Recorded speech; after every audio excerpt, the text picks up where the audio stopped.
ଦୀପ ଲିଭିଗଲା।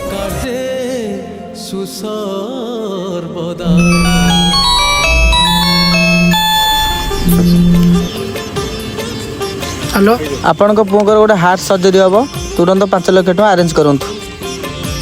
ନା ପ୍ରଭୁ, ଏ କ'ଣ କଲ ପ୍ରଭୁ? ମୋ ପୁଅର ଦେହ ଭଲ କରିଦିଅନ୍ତୁ ପ୍ରଭୁ। ତମେ ମାନେ ଯୋଉ ପୂଜା ନାଁରେ ଲୋକଙ୍କ ଗଳା ଚିପିକି ପଇସା ଆଣିକି ମଦ ମାଂସ ଖାଇକି ମାତାଲ ହଉଛ, ଏବେ ତ ପୁଅର ଯାହା ବି ଅବସ୍ଥା ହେଇଛି ସେଥିପାଇଁ କେବଳ ତୁ ଦାୟୀ। ଆଉ ତୁ ତୋ କଲା କର୍ମର ଫଳ ପାଇଛୁ। ଏବେ ମତେ ଡାକିଲେ କିଛି ସମାଧାନ ହେଇପାରିବ ନାହିଁ। ଶୁଣ, ଯାହା